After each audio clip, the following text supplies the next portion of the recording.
ചൂടിനാശ്വാസമായി സംസ്ഥാനത്തെ ശക്തമായ വേനൽ മഴ തുടരുമെന്ന് കേന്ദ്ര കാലാവസ്ഥാ വകുപ്പ്. നാളെ 8 ജില്ലകളിൽ യെല്ലോ അലർട്ട് പ്രഖ്യാപിച്ചിട്ടുണ്ട്. എറണാകുളം, ഇടുക്കി ജില്ലയിൽ ഇന്ന് ശക്തമായ മഴ ലഭിച്ചു. ഇടുക്കി മംഗളാദേവി ക്ഷേത്രത്തിലെത്തിയ 11 പേർക്ക് ഇടിമിന്നലേറ്റു.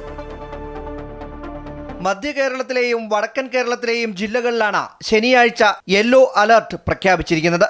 ആലപ്പുഴ, കോട്ടയം, ഇടുക്കി, എറണാകുളം, തൃശൂർ, കോഴിക്കോട്, കണ്ണൂർ, വയനാട് ജില്ലകളിലാണ് യെല്ലോ അലർട്ട്. ഞായറാഴ്ച കൊല്ലം, പത്തനംതിട്ട, ഇടുക്കി ജില്ലകളിലും തിങ്കളാഴ്ച ഇടുക്കി, പാലക്കാട്, മലപ്പുറം ജില്ലകളിലും യെല്ലോ അലർട്ട് പുറപ്പെടുവിച്ചിട്ടുണ്ട്. ഇടുക്കിയിലും എറണാകുളത്തും ഇന്നു പെയ്ത ശക്തമായ മഴയിലും കാറ്റിലും കുട്ടമ്പുഴയിൽ വീടുകൾക്ക് നാശനഷ്ടമുണ്ടായി. മംഗളാദേവിയിലെത്തിയ പോലീസ് ഉൾപ്പെടെയുള്ള 11 പേർക്കാണ് ഇടിമിന്നലേറ്റത്.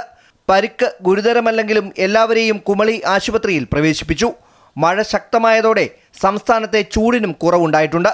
വരും ദിവസങ്ങളിലും മഴ ശക്തമാകുന്നത് ചൂടിൽ വലഞ്ഞ ജനങ്ങൾക്ക് ആശ്വാസമാകുമെങ്കിലും ശക്തമായ കാറ്റിലും മിന്നലിലും ജാഗ്രത പാലിക്കണമെന്നും കാലാവസ്ഥാ വിഭാഗം മുന്നറിയിപ്പ് നൽകുന്നു. അമൃത ന്യൂസ്, തിരുവനന്തപുരം.